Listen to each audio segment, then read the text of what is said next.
Vous écoutez l'épisode 90 du podcast Business en spa esthétique, ce que veulent les gérants de centres, l'œil de l'expert avec Chloé d'Orangeon.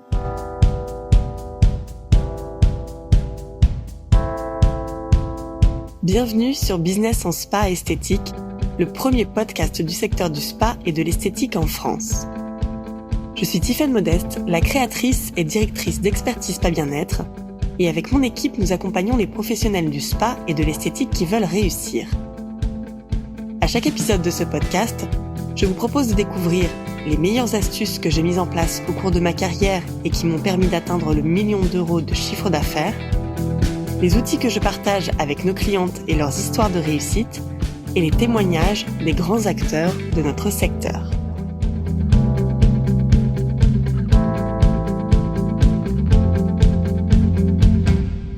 Cette semaine, j'ai le plaisir de partager le micro avec Chloé d'Orangeon qui fait partie de l'équipe ESBE. Pour certains et certaines d'entre vous, sa voix vous est familière puisque c'est Chloé qui vous accueille sur votre rendez-vous bilan lorsque vous arrivez au sein d'Expertise Spa Bien-être. Pour d'autres, qui ne la connaissent pas encore, eh bien les présentations sont faites. Nous avons choisi de vous parler de la situation des gérants et des gérants de centres spa, beauté et bien-être, de ce qui se joue en ce moment sur le terrain. Quelles sont les tendances pour les chefs d'entreprise? À quelles difficultés sont-ils ou elles confrontés actuellement? Quels sont les challenges à relever? Et comment repérer les signaux pour identifier ce qu'il vous manque? C'est parti pour ce nouvel épisode. Bonjour Chloé, je suis ravie de t'accueillir au sein du podcast pour cette conversation passionnante. Mais avant toute chose, est-ce que tu peux te présenter s'il te plaît? Oui, merci beaucoup déjà Tiffaine de m'accueillir sur ton podcast. Je suis ravie de partager ce moment d'échange avec toi. Donc moi, j'ai débuté mon expérience dans notre secteur par un BTS esthétique que j'ai complété ensuite par un bachelor en management de spa. J'ai toujours été attirée par le milieu du bien-être et puis j'ai rapidement vu que je trouverais plutôt mon épanouissement dans la partie opérationnelle et dans le pilotage des activités. J'ai eu la chance du coup d'évoluer dans de prestigieux spas parisiens à divers postes. Et puis j'ai ensuite découvert le métier d'account manager chez Treatwell. J'étais du coup plutôt de l'autre côté du rideau pour aider les gérants de centres à développer leur activité grâce à cette plateforme. En 2021, j'ai eu la chance de te rejoindre et je suis aujourd'hui ravie de participer à l'aventure ESBE. Ma mission, c'est d'aider toutes les gérantes qui nous contactent à trouver leur parcours de développement idéal selon leurs besoins, leurs projets, leurs craintes et puis leurs ambitions. Donc je dirais que la dimension vraiment humaine de ce poste et puis le contact quotidien que j'ai avec les gérantes, c'est ce qui me plaît le plus. J'ai vraiment la chance de les avoir au tout début de leur aventure avec nous et de pouvoir ensuite, suivre leur évolution, les voir grandir, les voir s'épanouir au fur et à mesure et ça, c'est vraiment super plaisant pour moi. Hmm. Ça fait quelques années maintenant que tu les accueilles, on va dire, au sein d'Expertise Spa Bien-être. Tu es en contact permanent avec les chefs d'entreprise de notre secteur, finalement, avec les professionnels, hein. Tu parles beaucoup des gérantes, mais tu as aussi des spa managers et certaines fois des professionnels. Donc, tu en rencontres tous les jours. On y reviendra parce que tu suis aussi leur évolution et on donnera quelques portraits. Comment se portent les gérantes de centre en ce moment?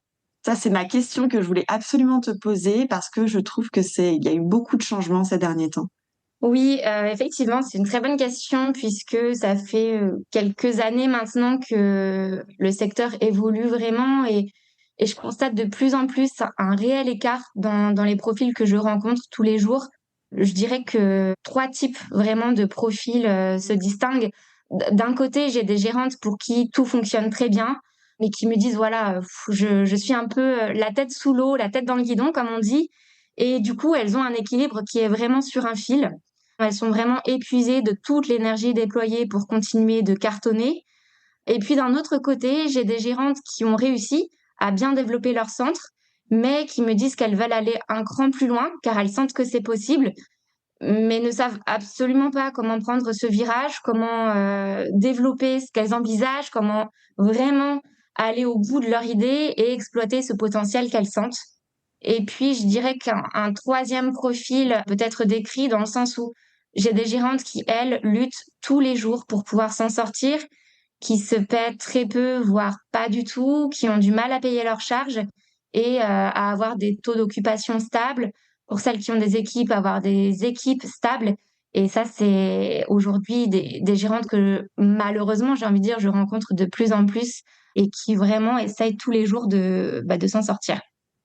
Donc en gros, on a vraiment celles qui ont une stabilité financière, plutôt en tout cas moins d'inquiétude de ce côté-là, mais qui sont soit complètement sous l'eau, soit un peu perdues ou ont envie de clarté dans le cheminement de leur projet.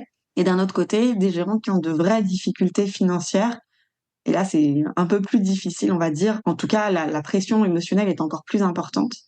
Est-ce que tu as vu des évolutions vraiment sur ces différents profils au cours des 3 dernières années finalement? Oui, alors la grosse évolution que je note, c'est vraiment la façon d'aborder le quotidien. C'est-à-dire que j'entends souvent des chefs d'entreprise me dire, «Voilà Chloé, je suis fatiguée, j'arrive plus du tout à tout gérer, je n'ai plus le temps en fait de pouvoir tout faire». Et j'ai l'impression aujourd'hui que les gérantes et même en général d'ailleurs dans la société, on court beaucoup après le temps et dans mes expériences précédentes, je ne rencontrais pas forcément ces problématiques-là. J'ai aussi beaucoup de personnes qui me disent: «Voilà, j'ai essayé beaucoup de choses, mais rien ne marche. Je sais plus trop quoi faire, comment faire et j'ai l'impression que, de toute façon, rien ne pourra changer». Mmh. Alors, au-delà de l'aspect financier et de la quête de résultats financiers, bien sûr, qui sont toujours présents et c'est toujours, voilà, une problématique, on va dire. Je trouve que la quête de sérénité est de plus en plus attendue et c'est vraiment quelque chose qui revient dans tous mes échanges téléphoniques que de se sentir, voilà, plus léger et plus serein quant au business et quant à l'avenir aussi. Et Mmh. puis j'ai des gérantes qui me disent, d'un autre côté, vouloir comprendre comment elles peuvent faire pour être une bonne chef d'entreprise. C'est-à-dire qu'elles ont un institut qui fonctionne bien, mais elles cherchent à se développer, comme je le disais juste avant, à aller un cran plus loin dans leur carrière et de ce fait, on sent qu'elles ont cette envie de pousser leur potentiel, mais qu'elles savent pas trop par quel bout le prendre et comment y arriver. Donc Mmh. ces préoccupations-là, je dirais qu'elles sont vraiment ancrées, mais pas forcément d'ailleurs que sur le marché français. J'ai de plus en plus de gérantes à l'étranger qui viennent vers nous et qui sont en quête des mêmes points cités juste avant. Mmh. Il y a aussi un autre secteur d'ailleurs, ça m'y fait penser, c'est celui de la coiffure où voilà, les gérantes sont, en quête également d'équilibre, de sérénité dans leur quotidien et elles nous contactent, parce qu'elles aimeraient elles aussi avoir de l'aide pour répondre à ces problématiques-là et à atteindre leurs objectifs. Donc c'est vraiment, des, des évolutions qui sont bien sûr à noter sur le marché français, mais qui s'étendent à l'étranger et à d'autres secteurs. Absolument. D'ailleurs, on a accompagné pas mal de centres qui ont justement cette partie esthétique plus coiffure, qui nous connaissent grâce à la partie esthétique et de ce fait-là, quand on les accompagne, on regarde aussi tous les pôles, et toutes les activités, y compris la coiffure. Mmh mh. Grosso modo, hein, je dis souvent que la coiffure et l'esthétique, on est cousins, on a à peu près les mêmes parcours, de formation initiale et c'est vrai que tout ce que tu décris de parfois de manquer un peu de clarté dans ses objectifs ou comment je peux utiliser d'autres outils, des procédures pour aller un cran plus loin, c'est exactement, la mission que l'on a au sein d'Expertise Pas Bien-être. Quelles sont, maintenant, on va dire, si on peut résumer les 3 ou 4 ou 5 vraiment préoccupations majeures des gérants de centres, on va dire d'une façon globale, des professionnels et des artisans de la beauté? Alors, la préoccupation majeure, j'ai envie de dire, c'est bien sûr le fait de se payer convenablement dans un premier temps. Aujourd'hui, le nombre de personnes que je rencontre qui me disent, voilà: «Je me paye pas assez» ou «Je me paye très peu» ou carrément des fois pas du tout, c'est quand même, assez important et assez conséquent donc c'est la préoccupation majeure. Après, je dirais que le fait d'avoir une équipe stable, une équipe, vraiment engagée et autonome, ça fait partie des demandes des gérantes aujourd'hui puisque on constate et tu en as déjà parlé dans des podcasts, avant, on constate vraiment un turnover dans notre secteur et des équipes qui sont difficiles à fidéliser et à maintenir. Donc ça, c'est vraiment je pense, la seconde préoccupation. Et puis ensuite, pouvoir augmenter les ventes. On sait que les ventes sont vraiment, vraiment importantes dans la réussite d'un institut ou d'un centre aujourd'hui. Et j'ai beaucoup de gérantes qui me contactent en disant, voilà, je fonctionne bien, j'ai des taux d'occupation qui sont satisfaisants, mais j'arrive pas du tout à développer ce côté-là. Et c'est ce qui fait aussi derrière la fragilité de leur quotidien, puisque c'est un point de pression, un point de stress pour elles. Et de ce fait, après, c'est un petit peu un cercle et c'est ce que je disais avant, ça induit le fait que leur quotidien est beaucoup moins sain, moins serein et qu'elles se sentent beaucoup moins légères que si les ventes étaient à un point satisfaisant pour elles. Ouais. Effectivement, l'approche des ventes d'ailleurs dans notre secteur, elle a complètement évolué. J'avais fait un épisode il y a quelques semaines à ce sujet. Faut bien tenir en tête que les ventes, ça reste un levier très important de chiffre d'affaires. Tu parlais de celles qui ont des plannings qui sont bien occupés et du coup qui ont envie de se concentrer justement sur les performances de vente. Mais j'ai envie de dire, même si on a des plannings qui sont moins chargés ou bien des taux d'occupation vraiment en dents de scie, ça reste un point très important au travers duquel on peut développer davantage de chiffre d'affaires, parfois avec moins de clients. Et j'ai été frappée la semaine dernière en coaching avec une cliente qui me disait, bah moi en fait la vente, j'ai pas envie que ce soit une priorité. Donc merci de préciser ça. Est-ce que tu peux nous raconter un petit peu comment ça se passe au niveau des créateurs, donc tous ceux qui ont des projets, soit de création d'un centre, soit de reprise. On en a de plus en plus, on en accueille de plus en plus au sein d'Expertise Pas Bien-être. Oui, tu fais bien de me poser la question parce qu'effectivement, j'ai de plus en plus de créateurs qui nous contactent et j'en suis vraiment ravie. Voir que notre secteur ne cesse d'évoluer et d'attirer, c'est quelque chose, forcément qui me fait vraiment plaisir. J'adore recevoir en plus ces personnes-là sur mes rendez-vous téléphoniques, car bien souvent, ce sont des projets qui sont très bien construits et ce sont des personnes qui sont réellement motivées pour aller au bout de l'idée ou du moins qui se donnent les moyens de le faire. Et ça, c'est super plaisant lors d'un rendez-vous téléphonique. Bien souvent, je leur conseille au cours de notre entretien de commencer par notre guide du créateur. C'est vraiment la première étape.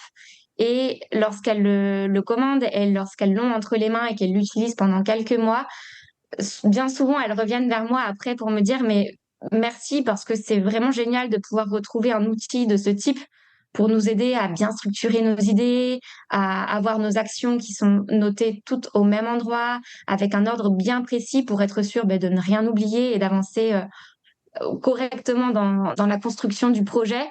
Donc j'adore prendre des nouvelles de ces créateurs quelques mois plus tard et puis les entendre nous dire merci parce que ça m'a vraiment aidé. Mmh. Alors, je te propose maintenant de regarder un peu plus les signaux pour les personnes qui nous écoutent. L'idée, c'est d'arriver à décrypter les signaux et de savoir si c'est le bon moment pour nous. Quels sont, selon toi, ces fameux signaux qui doivent alerter les chefs d'entreprise de notre secteur en disant, voilà, il y a un problème ou en tout cas, il y a un potentiel à développer et quels sont justement ces symptômes, entre guillemets, ou en tout cas ces signaux? Quand tu parles de signaux, pour moi, j'entends par là certaines phrases que l'on me dit au téléphone et qui me marquent parce qu'elles reviennent souvent. Donc, au travers de mes rendez-vous téléphoniques avec les gérantes, il y a des phrases qui parlent vraiment d'elles-mêmes. Par exemple, j'entends souvent je me sens dépassée. J'essaye de mettre des choses en place pour améliorer mon quotidien, mais vraiment rien ne change. J'entends aussi, par exemple, je ne m'en sors plus avec l'équipe. Et ça, ce sont des phrases fortes, ce sont des phrases clés, car elles indiquent vraiment la difficulté qui est rencontrée et surtout le manque de solutions pour y pallier. J'ai aussi des personnes qui me disent, voilà, j'ai un projet d'agrandissement, par exemple, ou j'ai un projet de recruter une nouvelle équipe, ou peu importe, et qui ont peur de faire des erreurs dans les choix qu'elles vont faire et qui ont besoin vraiment de réponses. Ces signaux-là et ces phrases-là, je pense que c'est celles qu'il faut absolument écouter pour se dire, voilà, OK, là, j'ai vraiment besoin d'aide et il faut que je me tourne vers quelqu'un, vers des professionnels qui vont pouvoir m'apporter des solutions adaptées. Mmh. Alors, quand on est chef d'entreprise et qu'on aspire à plus de chiffre d'affaires ou plus d'équilibre dans sa vie pour trouver le juste milieu, on se dit que ça serait bien que ça serait bien que je fasse quelque chose ou que je fasse telle formation. Mais souvent, on est bloqué par le fait de se dire: «Je suis tellement sous l'eau qu'en fait, c'est pas le bon moment». Ou bien, on se dit: «Bah, OK, je le ferai, mais plus tard. Ça sera possible pour moi quand je serai dans telle ou telle situation qui sont beaucoup plus, adaptées à mon projet». Comment toi, tu arrives à repérer si c'est le bon moment ou pas pour eux ou pour elles? Alors ça, c'est quelque chose que j'ai eu la chance d'acquérir maintenant avec le recul et puis, le nombre de clientes que j'ai eu la chance d'accueillir sur mes rendez-vous téléphoniques. Je pense que déjà je le sens, dans le sens de la démarche qu'elles ou qu'ils y mettent d'ailleurs et dans le cœur qui est mis dedans. Je dis souvent lors de mes rendez-vous, voilà, si vous avez peur, mais que votre cœur vous dit: «Vas-y, c'est vraiment le bon moment», alors c'est maintenant et alors il faut y aller. La peur, elle sera la même dans 2 ou dans 6 mois, puisque de toute façon la situation, elle n'aura pas changé. Il est vrai aussi que par contre, à l'inverse, ça m'arrive aussi de dire: «Non, Mmh. effectivement, c'est peut-être pas le bon moment, je préfère que ce soit plus stable pour vous, autant mentalement que peut-être financièrement, que la trésorerie soit un peu plus dans le vert, afin d'investir, plus intelligemment, que ce soit financièrement ou, sur soi-même». Il y a des personnes qui, on le sent, ont besoin d'aide, mais qui ne sont peut-être pas dans la bonne phase de leur vie ou qui sont peut-être, mentalement un peu trop, préoccupés par certains points et qui ne pourront pas mettre toutes les chances de leur côté via ce que nous, on va leur proposer pour être ouverts à, mettre en place, voilà tous les conseils, toute la méthode ESBE. Chez ESBE, on a mis en fait un système de candidature, notamment sur notre programme d'accompagnement, via un petit questionnaire que l'on fait remplir, suivi d'un entretien téléphonique et cela me permet de faire connaissance avec nos chefs d'entreprise, de pouvoir mettre en lumière leurs besoins, leurs problématiques, leurs envies et puis surtout de comprendre aussi leur motivation. Ce que je disais juste avant, quel est le sens qu'elles mettent dans cette démarche? Pourquoi est-ce qu'elles veulent suivre un programme? Et de ce fait, à la suite du rendez-vous, j'arrive à savoir si c'est le bon moment ou non. Et puis Mmh. voilà, avec le nombre d'expériences que j'ai pu, avoir avec nos gérantes, maintenant, j'ai pas de «problème» entre guillemets à dire: «Attention, là, c'est peut-être pas le bon moment. Je préfère vous retrouver dans 3, 4, 5 mois, plus en forme, plus stable et pouvoir vraiment aller au bout des choses et au bout des idées que l'on va vous proposer». Mmh, absolument. Moi, quand j'entends ça, je me dis, c'est quand même un peu rassurant de si c'est une question que je me pose: «Est-ce que c'est le bon moment?» que déjà dès l'entretien téléphonique avec toi, tu vas quand même pouvoir me guider sur, est-ce que oui, c'est vraiment le bon moment ou est-ce qu'on attend un peu? Quelles sont, du coup, les conditions de réussite que tu expliques pour ceux et celles qui sont prêts et qui sont prêtes? Alors ça rejoint un petit peu ce que je te disais juste avant, c'est-à-dire il faut vraiment et réellement avoir cette motivation profonde et puis être ouvert à sortir de sa zone de confort, à pouvoir, voilà, remettre certaines choses en question pour pouvoir avancer. Si je sens au travers du rendez-vous téléphonique que ce n'est pas encore le cas, alors je préfère le dire. J'ai une phrase que j'utilise souvent en rendez-vous et c'est toi, Tiffany, qui l'a dit à plusieurs reprises et j'aime beaucoup cette phrase. Voilà, on n'est pas une baguette magique. On a une méthode qui est très efficace, on a des outils puissants qui ont fait leurs preuves, mais la réussite, elle n'est pas la nôtre. Elle est vraiment entre les mains des gérantes que l'on accompagne et il faut y consacrer du temps, y être investi. Heu, j'ai aussi tendance à dire au cours de mes rendez-vous téléphoniques qu'il faut être ouvert au changement, c'est-à-dire qu'il y a forcément des optimisations à apporter, des choses à modifier et c'est aussi une histoire de confiance. Il faut pouvoir accorder sa confiance à nos coachs formatrices qui ont vraiment l'expertise bien pointue des stratégies à mettre en place pour telle ou telle personne et je Mmh. le vois au travers des évolutions, en fait, nos gérantes qui ont le plus de résultats, c'est celles qui ont osé investir sur elles-mêmes, qui n'ont pas eu peur de se dire: «Ben, voilà, là, peut-être que je vais être dans une zone un peu inconfortable, dans une zone de transition», mais qui ont su écouter, mettre en place toutes les recommandations de leur coach formatrice et plus elles font confiance, plus elles se laissent, guider et plus elles vont mettre en place les choses qu'on leur propose, plus derrière les résultats sont vraiment, vraiment intéressants. Exactement. Ça me fait vraiment penser au fait de pouvoir passer à l'action. Et la phrase culte, j'y vais mais j'ai peur. C'est exactement ça en fait. C'est Tout à fait, c'est tout à fait ça. avoir la peur on a de la chance si vous faites le programme d'accompagnement en fait d'être accompagné dans cette peur. Et donc c'est plus une peur qui paralyse ou qui fait prendre des décisions réactionnelles. Donc déjà, voilà, ça c'est une bonne chose dont on s'occupe.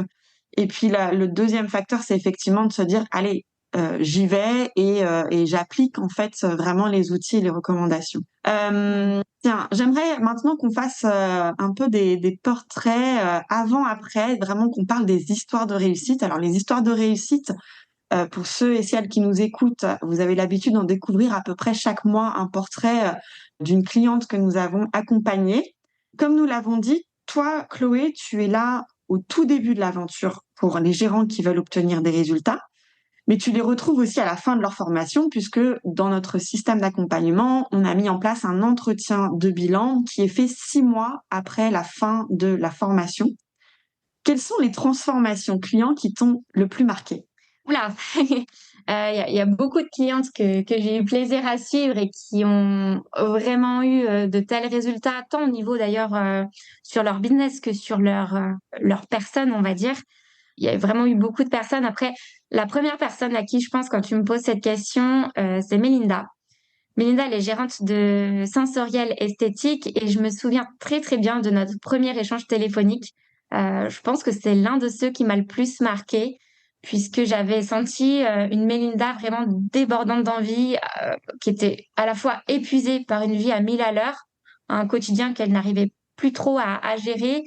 Et j'avais senti dans sa voix et dans son discours une sorte de aidez-moi là maintenant tout de suite.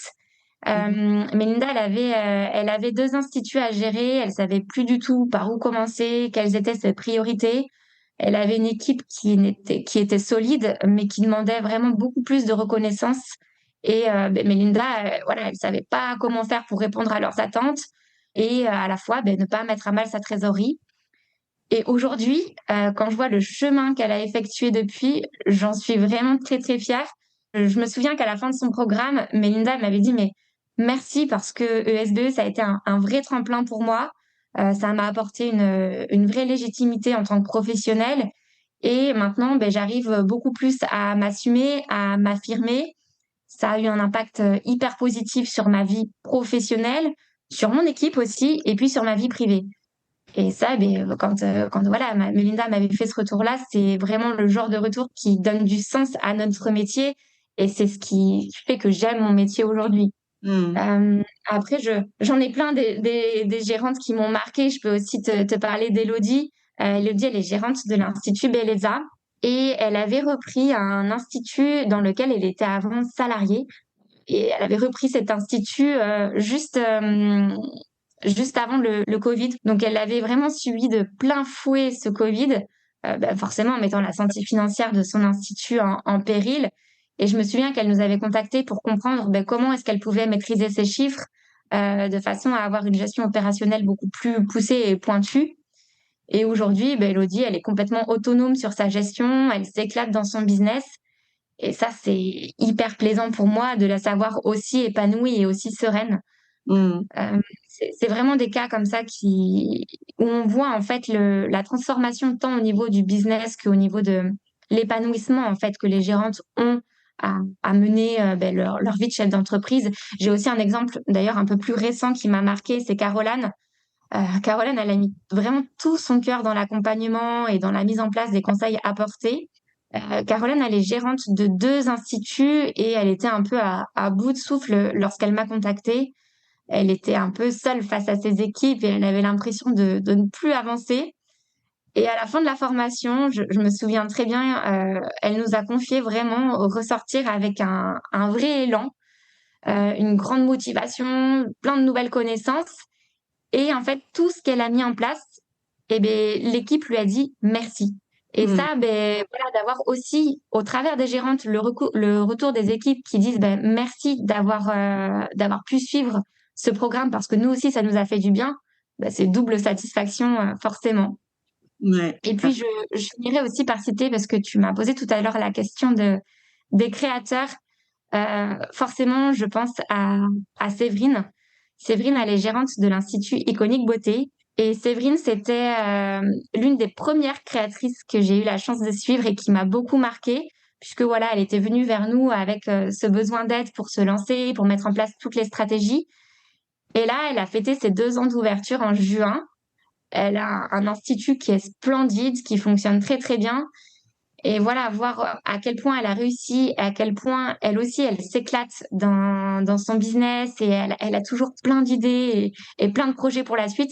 C'est vraiment une jolie fierté. Absolument. J'avais reçu Séverine dans l'épisode 10 de ce podcast, si vous voulez l'écouter ou le réécouter. C'était un très chouette moment avec elle et vous pourrez découvrir toute son histoire. C'est comme tu dis, en fait, là, c'est difficile, je pense, pour toi de citer quelques portraits. On a vraiment des histoires très, très marquantes. Et je te rejoins sur le fait que ce qui nous donne vraiment encore plus de sens et de motivation aussi pour continuer cette aventure d'accompagnement avec ESBE, c'est le fait qu'on ait un impact non pas sur la vie professionnelle, ça c'est, on va dire que c'est le minimum syndical entre guillemets auquel on s'attend, mais quand vraiment les gérantes et les professionnels qu'on accompagne voient aussi et sentent les répercussions et le cercle vertueux que ça a créé dans leur vie personnelle. Et ça c'est vraiment des témoignages très très forts. Qu'est-ce qui te plaît le plus, du coup, toi, dans les missions que tu occupes au sein d'Expertise Pas Bien-être? Ça rejoint ce que je te disais au tout début du podcast, je crois, c'est-à-dire que vraiment ce qui me plaît le plus aujourd'hui, c'est la dimension très humaine de ce que je fais.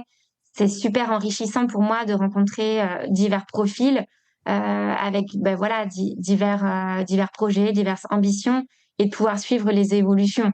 Aujourd'hui, quand à la fin d'un accompagnement, certaines gérantes reviennent vers moi pour me dire, merci, merci Chloé de m'avoir poussée à le faire, voilà, à ne pas avoir écouté mes peurs, à m'avoir aidée en fait à sortir un petit peu de ce cercle et de cette zone de confort dans laquelle au final j'étais pas si confortable que ça. Mais c'est vraiment mon plus beau cadeau et c'est ce qui anime mon quotidien.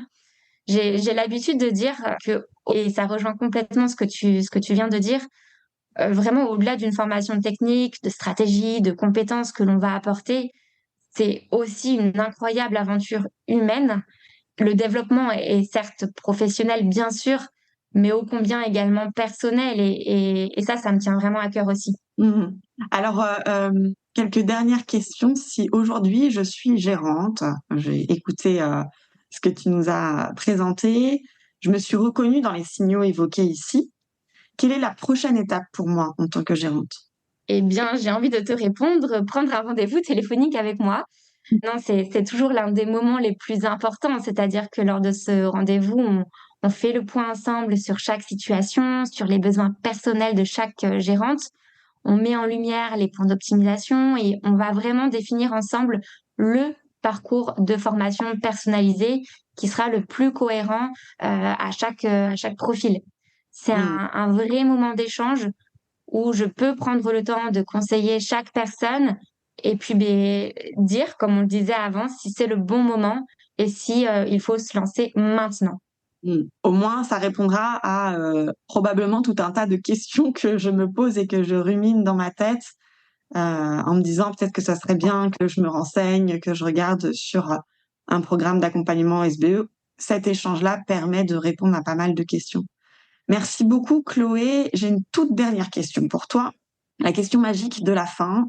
Quelle serait, selon toi, en tant que professionnel dans notre secteur, quelle serait la recommandation numéro 1 que tu aimerais faire à un ou une professionnelle du spa et de l'esthétique?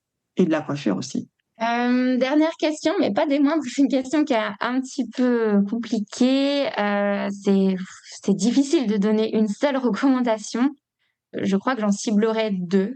Allez, tu La triches. la pre Ouais, je triche un petit peu. La 1re, ce serait d'être curieux. Être curieux et voilà, se demander comment est-ce que, on peut toujours aller chercher à optimiser, améliorer et puis continuer à avancer dans le chemin qu'on s'est donné. Et puis la deuxième, d'ailleurs, j'aurais peut-être dû la placer en première, mais bon, elle rejoint la première, donc c'est pas trop de la triche. La deuxième, ce serait de croire en soi, et puis d'investir sur soi-même. Souvent, les personnes que je rencontre, elles ont vraiment de l'or entre les mains, mais elles n'exploitent pas ce potentiel, car le pilotage, d'activité n'est pas le bon ou alors n'est pas optimal. Mmh. Alors je dirais, n'ayez pas peur vraiment de miser sur vous-même, de prendre le temps de vous former en matière de gestion. Plus vous vous formerez, plus vous découvrirez que vous avez vraiment en vous tout ce qu'il faut pour réussir et que, l'or que vous avez entre les mains, pour, prendre soin de vos clients, vous l'avez aussi au final pour prendre soin de votre centre et de votre institut. Il y a une citation de Galilée que j'aime beaucoup et je terminerai là-dessus. La citation, c'est: «On ne peut rien apprendre aux gens, on peut seulement les aider à découvrir qu'ils possèdent déjà en eux tout ce qui est à apprendre». Et je trouve que tout est résumé dans cette citation. Exactement. J'aime beaucoup, je vais garder cette citation de Galilée. En tout cas, ça animera ma semaine.